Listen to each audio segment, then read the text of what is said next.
In business today, three things to know. First, still missing. The search for the Air Asia plane will enter day 3 with still no signs of where it crashed. We'll have the latest, and we'll look at how 2014 became one of the deadliest in the skies in years. Then, Eurozone erodes. More trouble as Greece stumbles, again, bringing down European markets. And Hollywood in your home. With the online success of Sony's The Interview, will more movies make their debut in your living room? Arise Exchange starts now.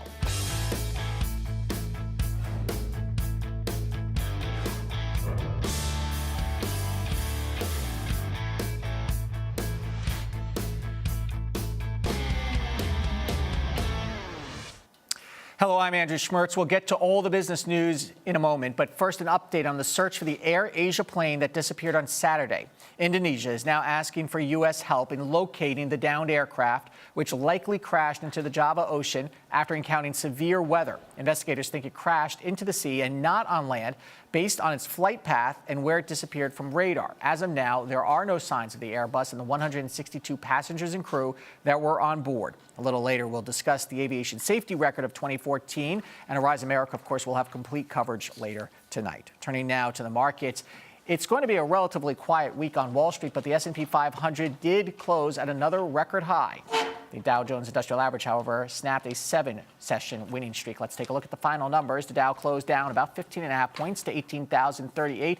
The S&P 500, that arrow should be pointing up, just up fractionally, $1.81 to 20.90.58, and the Nasdaq up a nickel. Some of the top stocks we're watching today. Walgreens shareholders have voted overwhelmingly to approve the acquisition of Alliance Boots. Walgreens will buy the remaining shares of the European pharmacy chain for $15.3 billion. Walgreens closing up 34 cents. Tesla rolling out upgrades to its Roadster model that should expand the car's range 400 miles on a single charge. That's up to 50% more distance than the Roadsters can currently travel. Tesla down 217. Tesla stock has been sliding lately. Google's email platform, Gmail, blocked in China. The complete shutdown follows months of interruption in the service and pressure from the Beijing government to limit the search engine. Google closing down $3.70 to $530.33. Taking a look at commodities, gold down and oil, look at that, down almost 2% today to 53.68. We're going to talk about oil more in a moment. A political showdown in Greece roiled European markets on Monday. Lawmakers failed to elect a new president, which means there will be a snap election. That's what they're calling it, a snap election on January 25th. And that, analysts say, could jeopardize the bailout program for the nation. Sonia Legg has this report. Here we go again. After months off most investors' radars, Greece is back on it again, in a big way. The government has failed to win a key vote to choose a new president, and a snap general election must now be held. Greece's stock market fell 10% on the news, while bond yields topped 9%. Chris Beecham is a market analyst at IG. And I think people are very worried that you will see major ramifications coming through from this election. Greece had been on the verge of exiting its bailout, but polls suggest the anti-bailout Syriza party could win the election. It supports staying in the euro, but favours writing off much of the debt, something Greece's lenders are unlikely to accept. Prime Minister Antonis Samaras says that must be avoided. What Parliament has failed to do, the Greek people will now have to do, to rid us of uncertainty and to re-establish stability in this country, to remain on a steady course of reform and to exit the crisis and the bailout once and for all. The warnings from Europe came thick and fast. Economic Affairs Commissioner Pierre Moscovici said Greece could only thrive with growth-friendly reform. But Syriza leader Alexis Tsipras doesn't agree.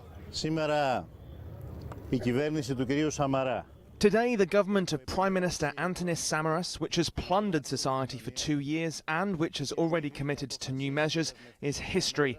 With the will of the people in a few days, austerity bailouts will also be history.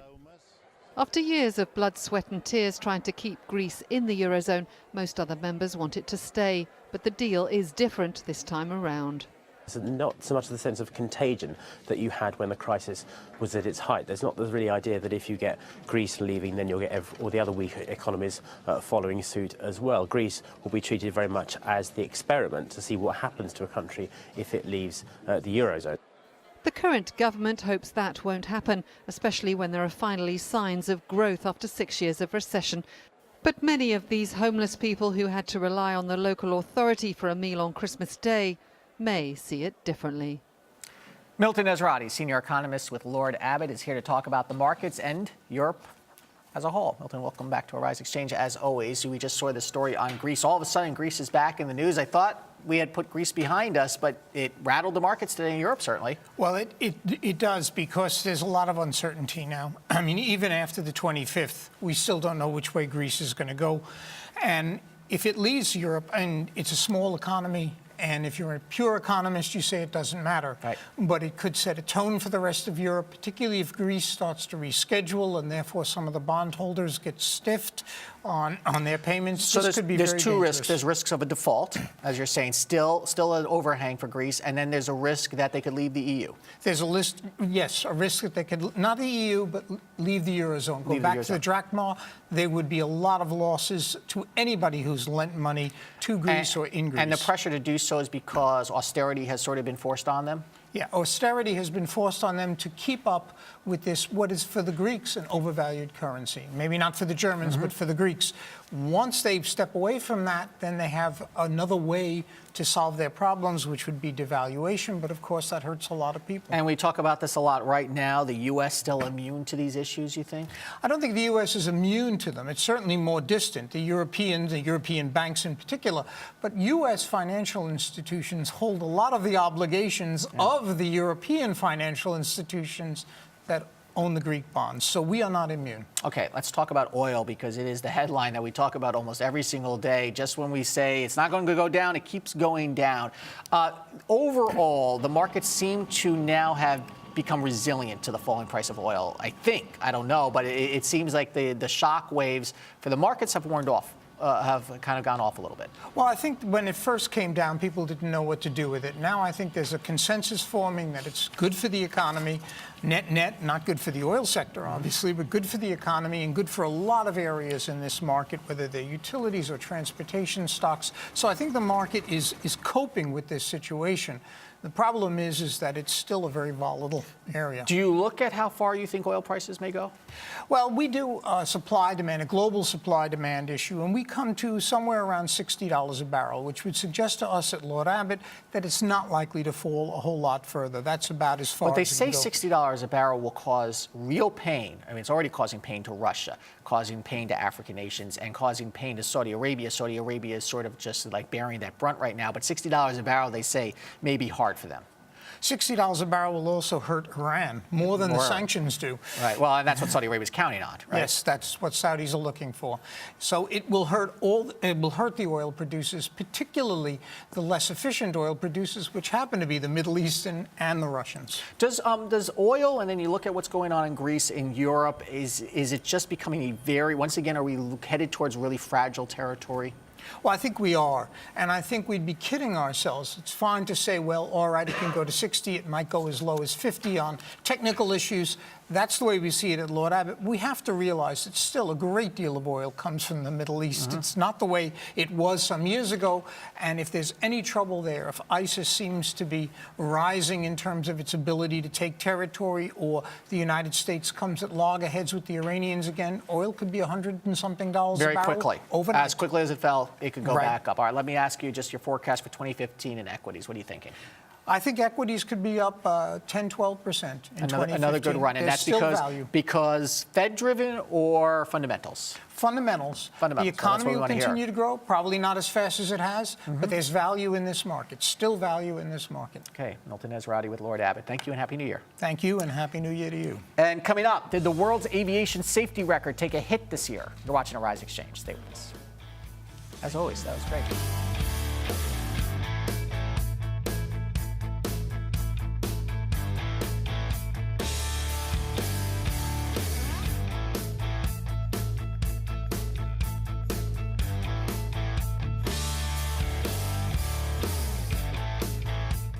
Unrest continues in Ferguson, Missouri. Exactly what happened to Michael Brown Jr.'s memorial. The NFL fallout continues. Why does this video change the game? President Barack Obama met with congressional leaders today. He does not need congressional approval to carry out the strikes. The only language understood by killers like this is the language of force. Do I want to have a draft? No, because I don't want to have war. Hello and welcome to Arise America. I'm Debbie Turner-Bell. Informative. Wall Street, more treats than tricks for investors Friday as the markets closed out the week at record highs. Compelling. China is the world's largest economy. Of course, the numbers are a little bit milked. If you actually believed that drinking Red Bull would give you wings, you're about to collect $10. Tim Cook coming out as gay, being in the forefront, it shows that there's diversity in leadership. All business. It was the best day for the S&P 500 and the NASDAQ all year. Entertaining money daily. We're in a slow growth but not a no growth economy. Arise Exchange. Welcome back to Arise Exchange. The missing Air Asia jet has renewed some concerns over airline regulations, especially overseas, and what's being done to keep passengers safe. Russ Amer is Aero Consulting Expert CEO. He's a retired commercial pilot as well, and he has joined us frequently on Arise Exchange. Russ, welcome back. And, you know, we're sorry that we have to talk to you at a time like this. There's always a lot of speculation that goes on, and that's a very tricky place to be in this business when it comes to aviation crashes. But some are comparing what happened to Air Asia to what happened in Air France jet when it crashed off the coast of Brazil. Same airplane, very bad weather, similar type of circumstances. Anything you could give us some insight on that? Hi, Andrew. Obviously, as always, I hate to speculate. I don't want to speculate. However, from the data that we have so far, and this time it's considerable amount of data, because this aircraft was under radar control, they were talking to the air traffic control, so we do know a lot more about this particular aircraft that we did previously. I'm afraid that there are a lot of similarities between this possible crash. Again, I'm not saying it has crashed because I don't know. We don't know. And the one, the Air France, that we know what happened a few years ago over South Atlantic. Yeah, in both, well, in the Air France case, as I recall, the pilots entered a difficult thunderstorm. There was some icing conditions. There was a decaying airspeed, and the plane had an aerodynamic stall. That is correct. An ironic twist to this story is that Lufthansa, German airline, a 321 Airbus a few months ago, got into a similar situation where they lost about 4,000 feet in altitude. The aircraft nose dove, and pilots were able to control it. And as a result of that, recently, as recent as December 11th, there was an AD issued. That stands for Airworthiness Directive. That's almost like an emergency order that comes out of the certain authorities. This came from German AIB, basically addressing the freezing of the angle of attack sensor on Airbus aircraft. And, you know, having this thing come out so recently, this might, and I hope I'm wrong, again, I hate to speculate, but more and more it looks like same story, same place. There's a bunch of stories out today about comparing 2014 as far as airline fatalities. In terms of crashes, every year gets safer and safer, and 2014 was no different, the safest year in 80 years, but fatalities have gone up. You want to walk us through why that is? Well, you know, we're getting into bigger and bigger airplanes. Two of the aircraft that crashed last year were huge airplanes, 777s. So obviously they're carrying somewhere in the neighborhood of 350 passengers. So you are very correct that number of crashes are lowered. We have much safer transportation, still the safest mode of transportation, but unfortunately number of fatalities increased because of the size of the airplane. And finally, does the aviation industry have to push ahead and adopt technology that does exist that will track aircraft much better than what we have right now? Absolutely. We've had this technology for quite some time. Unfortunately, it's just a matter of money. You know, nowadays you can get a higher, pay a little more for your cell phone to have more data. It's basically something close to that, where airlines have to use that data to transmit the position of the aircraft. They're already using that for maintenance purposes, and just add a little bit to it, a little bit more money, and track these airplanes so we don't have to worry about these outdated ELTs. Okay. Ross, thank you as always. Thank you for your thoughts. My pleasure, Andrew. Time now for our business ticker stories making headlines across the nation and the world. Ebola flares up again in Liberia as dozens of new cases are reported along the Sierra Leone border. The government attributes the new cases to people traveling in and out of the country. The death toll in Liberia stands at nearly 3,400. Sony's PlayStation Network is back online. The gaming consoles were hacked on Christmas Day by a group called the Lizard Squad and were offline until December 27th. PlayStation and Microsoft's Xbox servers were flooded with bogus user traffic, which knocked the systems offline.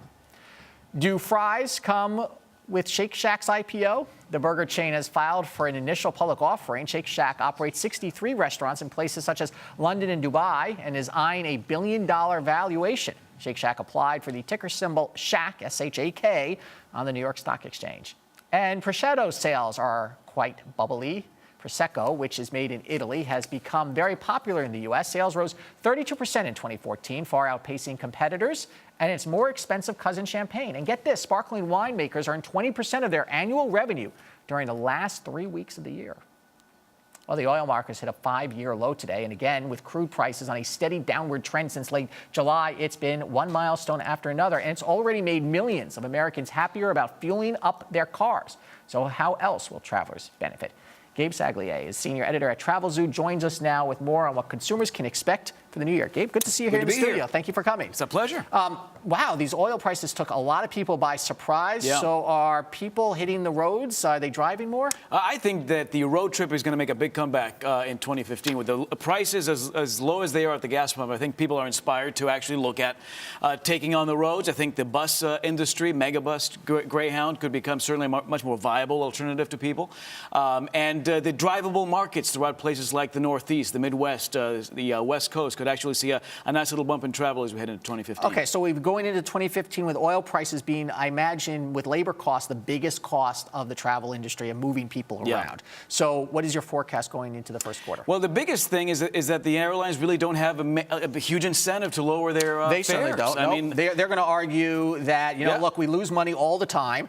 Let us make a little bit of money now, and people are packed and still flying. So demand is high. Demand is high. We're not willing to really circumvent traveling. I mean, I walked here through Times Square. I don't think it's been as packed as I saw it this afternoon. I mean, people are literally, boosting numbers for travelers across the board in ways we've not seen in a long time. So, 85 to 90% load factors on airplanes.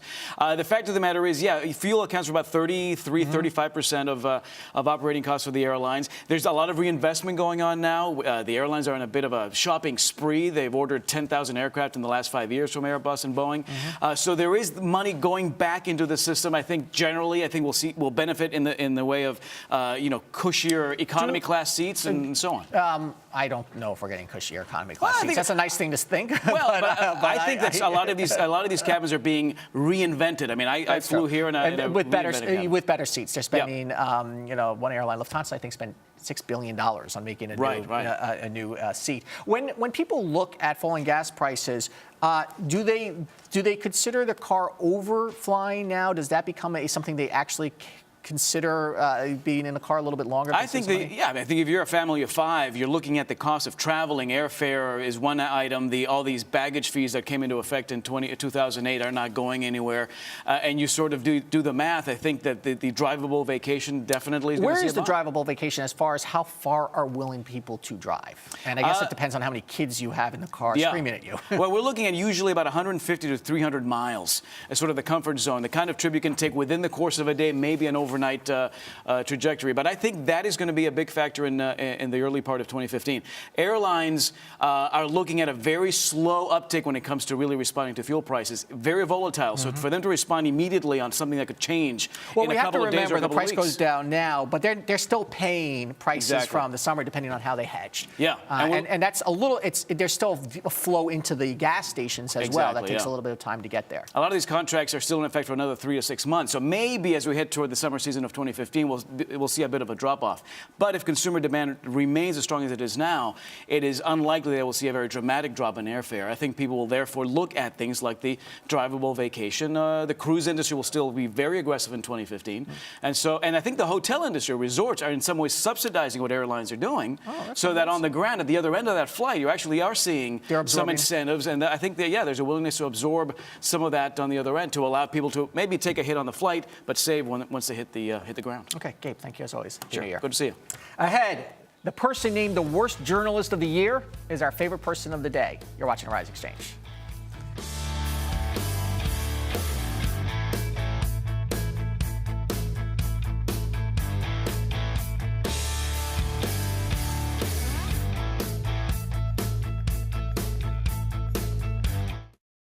There is a reason Africa is called the new frontier. What was once potential is now an opportunity ready to be seized. Once revered for our resources, today's wealth lies in our people. People who build the cities that shape the future. People who know an idea in one place means business in another. A generation for whom technology means there are no borders, no boundaries. We are the new lions in a brave new world, kings of the urban jungle. And there's a bank that puts the world in our pocket and the future in our hands. UBA, Africa's global bank. The search continues for the more than 200 abducted schoolgirls. Unquestionably, this is a Nigerian problem. President Barack Obama stopped short of visiting the border. Why can't Washington get anything done when it comes to immigration reform? But you got to come up with a solution to it, and no one has a real solution. Does this further terrorize people, make them more afraid, or is this making people angry? Hello and welcome to Arise America. I'm Debbie Turner-Bell.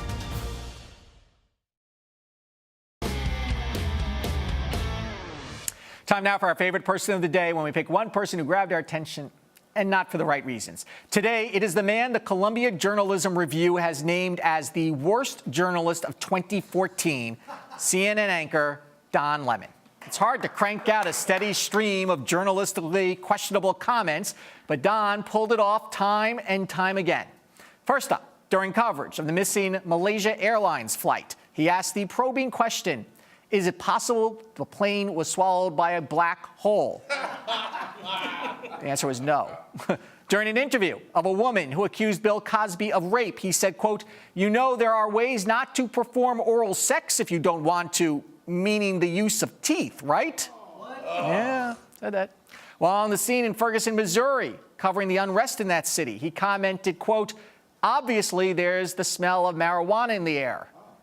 He probably must smoke a lot of it himself to say some of this. The Columbia Journalism Review is sort of the self-proclaimed arbiter of quality reporting, but few would argue that Lemon is not a worthy choice. And so, here's hoping to more comments about black holes, oral sex, and pot use in 2015. Don Lemon is our favorite person of the day. Next, waiting in line for tickets to watching new movies online. What Hollywood is learning after Sony released The Interview. You're watching Rise Exchange.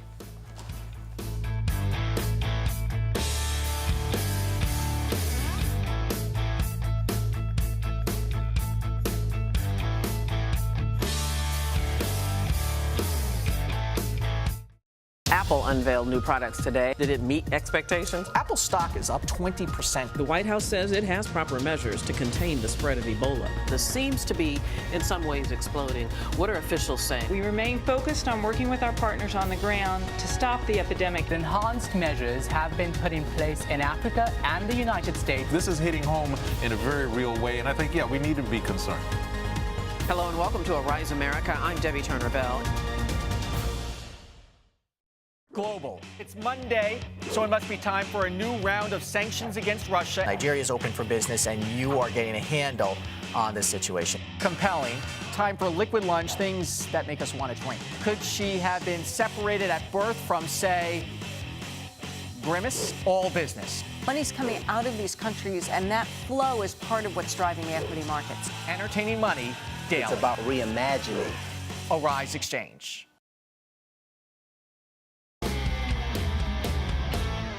Despite all the controversy surrounding Sony's The Interview, the comedy about an assassination on North Korea's leader that raked in $15 million in online rentals and purchases since it was released last week. But despite the holiday highs, it's been a lackluster year for the movie industry. Analysts say revenues are expected to hit $10.4 billion by the end of December. That's down by more than 4%, the biggest decline in 9 years. Mike Sargent, host of On Screen on Arise, joins us now with more. Mike, welcome back to Arise Exchange. Thank you. Well, I have to ask you about first, this is the best thing that happened to The Interview, right? It was a mediocre movie to begin with. Extremely mediocre. Yeah. Okay. Yeah, it is the best thing. As a matter of fact, I think that's why. You know, you mentioned it made $15 million, but it also made $2.8 million in the theaters. Do you think the next movie production company to release a mediocre movie may hack itself and then decide to try to drive it? They'd be smart. They'd be smart to do that. I don't think there'd be this kind of interest. I think people actually went out of patriotic feelings as well to see this movie.